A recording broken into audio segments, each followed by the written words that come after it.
I am so bad at caring for animals that I'm able to dedicate a whole video just to the dying ones.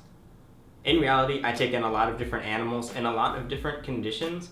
Many I know are going to come in a bad condition, and many others I buy on Craigslist. And it's a surprise inside every time. What are we going to get? A healthy animal? A dying animal? A dead animal? That is correct. I have bought dead animals and didn't realize it until I bought them. I usually don't feel like taking the animal out. I just look in the container and I'm like, hey, there it is.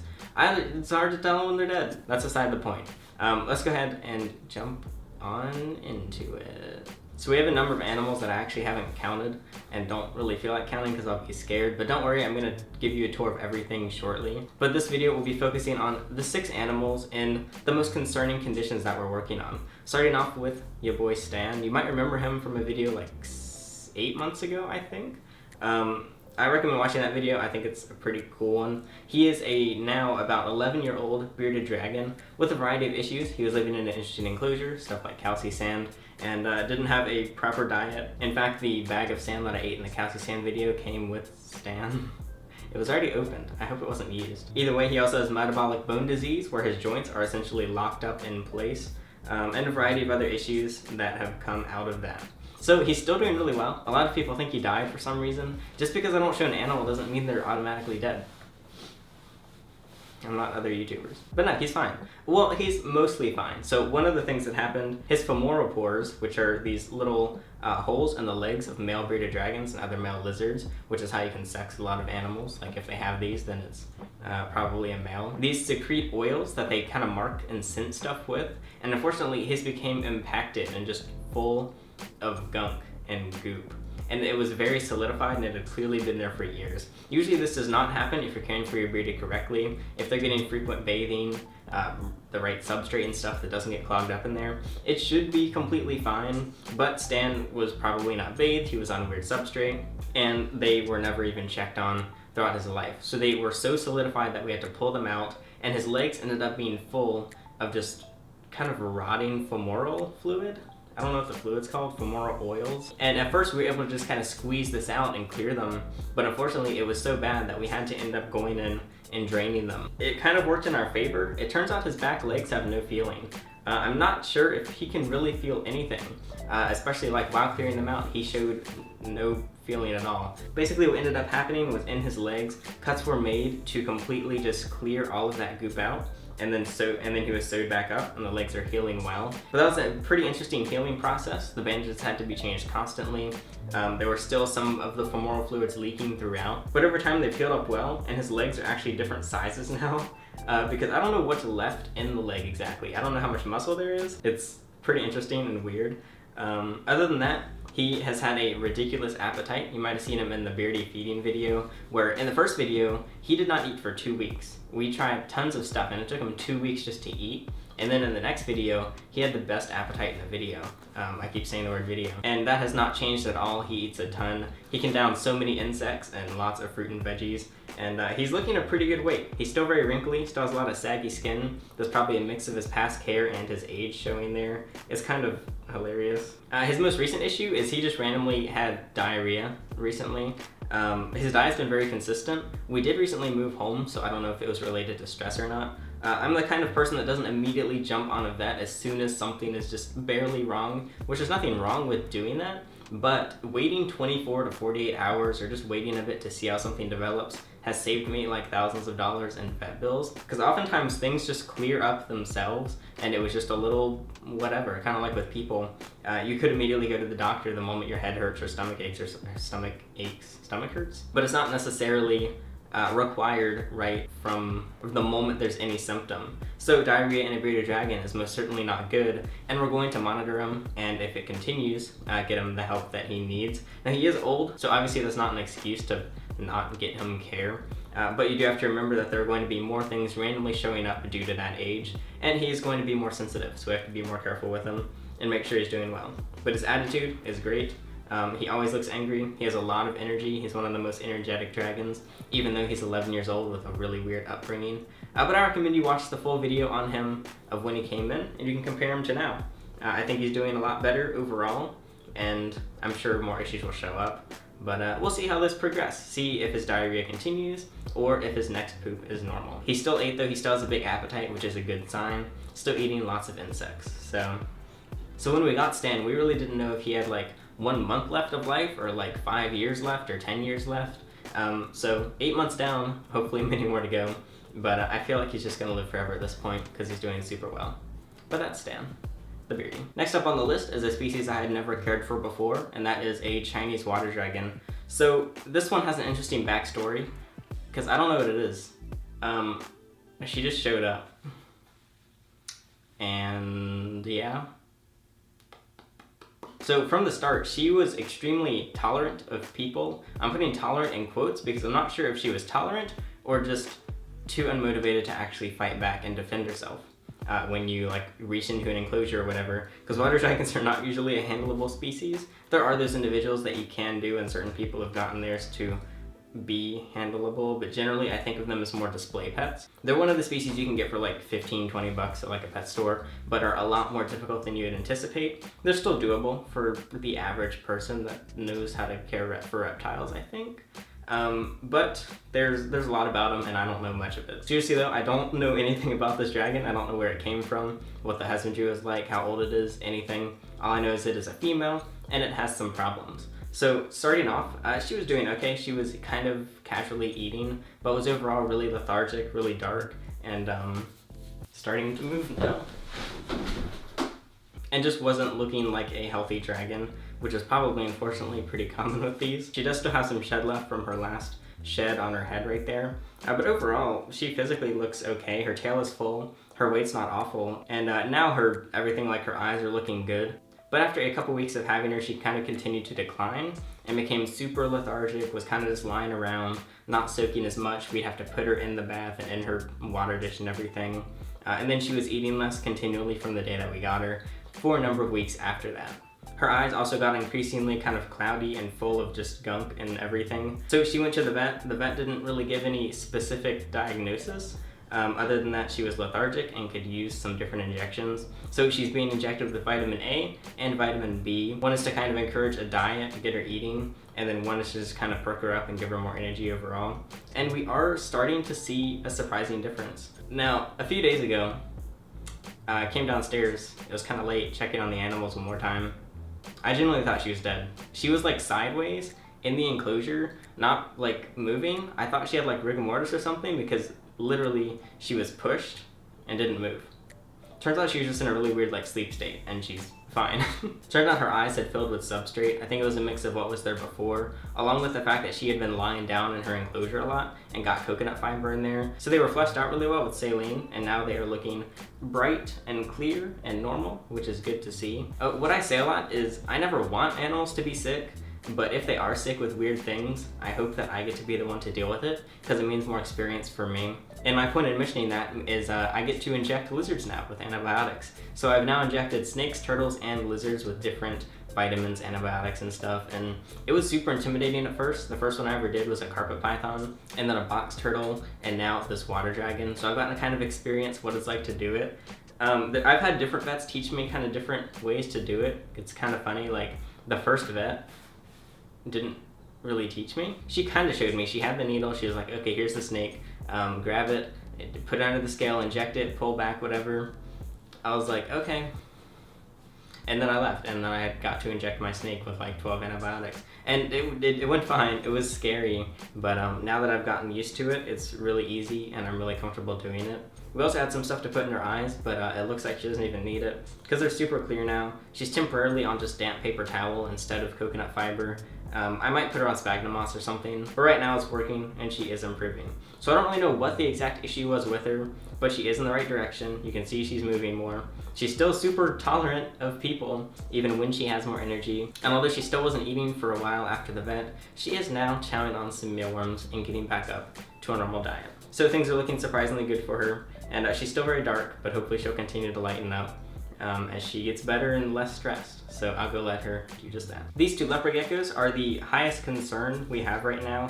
As you can see, because I pulled out the gloves, although I have been like sanitizing and washing in between the animals, I went full gloves for these two, and I might need to handle one at a time.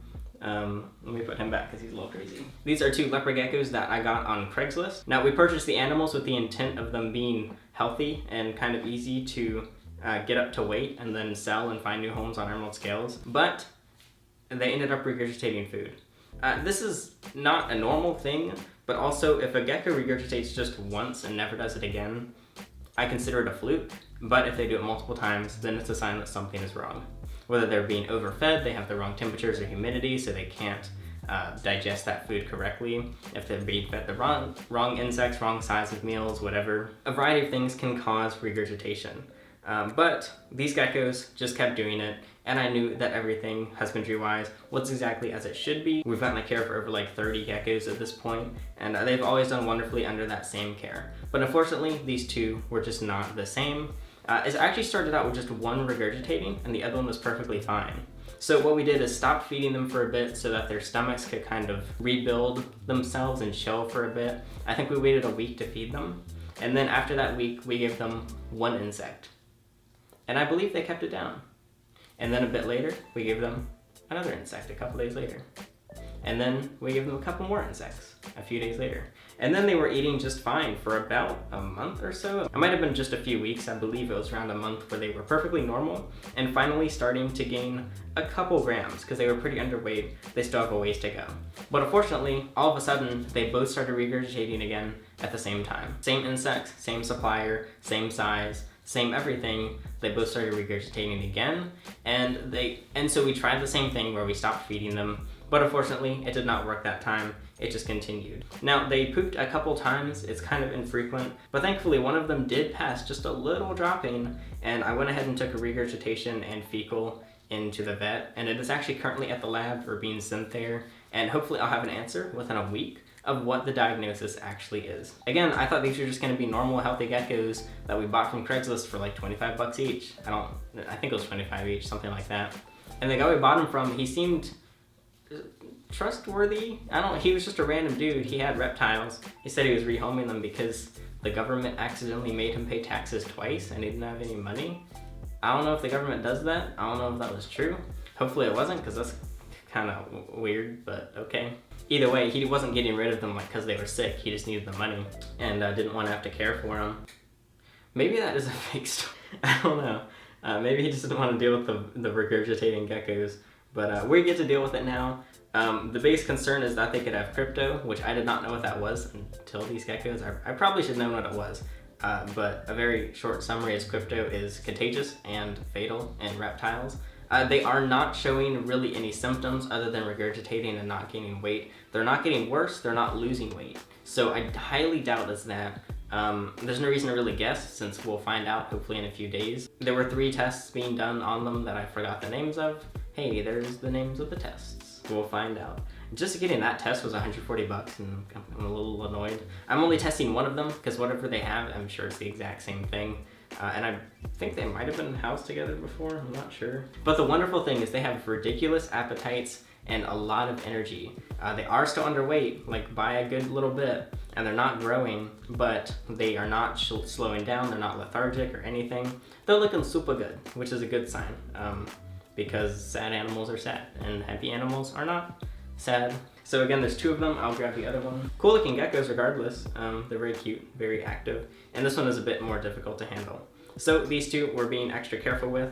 I'll give you an update on these for sure once we know what's happening and once they are underway with their rehab. The next animal is a leopard gecko that's not really in rehab because there's nothing that can be done about it, but I thought I would still show it off to kind of preview a future video. An Enigma leopard gecko. If you thought spider ball pythons were bad, then let me introduce you to this girl, or this guy. So, quick rundown on spider ball pythons. It's a morph that I don't personally like, and I did a whole video on it if you want to watch that and why they suck. Long story short, they have neurological issues that I would personally consider bad enough to not at all breed them and basically phase out that morph entirely. Breeders don't agree, but oh well. Meanwhile, there's the Enigma leopard gecko, which fewer people breed, but they are still bred quite a bit. Either way, this is an Enigma that was rehomed to us. It was shipped to us from, I believe, a subscriber that had it and could no longer keep it. And I have not done much research on them yet, so this is simply all my observations of this gecko. I don't know how it's healthy. I don't know how it exists. I don't know if it's in pain. I don't think it is. I don't know why it exists. I would buy 10 spider ball pythons before I buy an Enigma leopard gecko, and I'm not gonna buy any spider ball pythons, okay? Her head is always so disoriented that we wouldn't be surprised if she has like spinal issues because her neck is always back whenever she looks around. When you place her down, she just goes all over the place. She'll walk in circles, she'll fall off of things, so we can't have anything tall in her enclosure. And she can't even eat on her own. She also bites herself very frequently while eating. She can't really see the dubia, like she sees it, but she has no coordination. So when she goes for it, she'll often just turn around and bite her own leg, bite her side or whatever. So you have to be very careful with tongs, feeding her hand one by one, trying to get it in her mouth without her just biting herself, missing the insect, whatever. So it's basically surprising how she's a pretty normal weight, while barely being able to eat. She can't really navigate her enclosure. We're unsure if she can really find her water bowl. She's just in a 20 gallon, so nothing like huge. And we try to get everything close together and easy to find, but it's depressing. So I just wanted to show her off real quick. There'll definitely be more on her in the future as I learn more about the morph, who breeds them, wink wink, and a bunch of other stuff on that. So look out for that video. Hopefully it'll be up within like a month or two. But that's the Enigma. Annoying and depressing, and people kind of suck. And finally, I just thought I would give a quick update on Peach, the ball python that you saw in a recent video, maybe, if you watched the video, about his respiratory infection. Overall, that video was not long ago, so there's not a huge update, but I still want to show him off because he's one of the animals I would consider in rehab. Although the infection is still there, you can still hear a slight whistle. There is no longer any drooling, no bubbling, doing super well. Although it's only been a few weeks, there's still a huge difference that can be seen in the infection, and that's just with the simple DIY care that costs no more than like $15. If you didn't watch that video, she went through multiple rounds of antibiotics with the previous owner, and they were unable to fix her respiratory infection. So I was given the animal to try and do it myself, or find someone else that can do it and use whatever resources I can get my hands on. And I just went, and we just started by going with a simple DIY vapor rub treatment that I went over in that other video, and it's been working very well. I'm gonna make you watch that video to find the root of the source of the RI of what I believe it was, but that's her. So far so good. Still got a whistle, still not perfect, and still has like an excess of saliva, but there's nothing just constantly dripping or drooling from her nose or mouth or anything. So I think it'll be all good with him. Very cool progress to see. Also, people are arguing about the morph. I just called him a pastel in the video. Because I didn't even really think about it. It's probably either a pastel ghost or super pastel. Answer the poll. Which do you think it is? I don't know. Polls are always right. Right? Either way, many of the animals you saw today will be available on emeraldscales.com if you're interested in purchasing one. As of recording this, there are 4 boas up on the site, 3 boa constrictor imperators, and then 1 female Columbia rainbow boa. I forgot what was on my end site. Depending on when you're watching this, the stock may be different. Maybe it'll be out of stock, maybe there'll be a ton of stock. Maybe Emerald Scales is shut down by the time you're watching. Hopefully not, because it's kind of fun. Hopefully you enjoyed seeing the different animals. I know there are going to be more on the way, so hopefully I'll do more videos like this. And, ooh, hi. And hopefully you enjoyed. I'll also show you some not so sick animals in the future, but I thought this was a fun video. Thanks to all the members who are letting me do projects like this. Vet bills add up very quickly. Help. But overall, thanks to the videos and the ad revenue and the members and everything. So far so good. Not concerned about the financial side, so we can focus on the animals. So that's much appreciated. Thank you for your money. I like your money. If you want to rehome an animal, you can go to emeraldscales.com/rehome. If you're in the USA, we can take most animals. We don't take everything. We don't take venomous snakes, no iguanas. We take a limited number of turtles of certain species and sizes, but we take pretty much any snake, lizard, frog, toad, whatever. We can help you out there. So that's it. Hopefully you enjoyed. I'm Alex, and thanks for watching.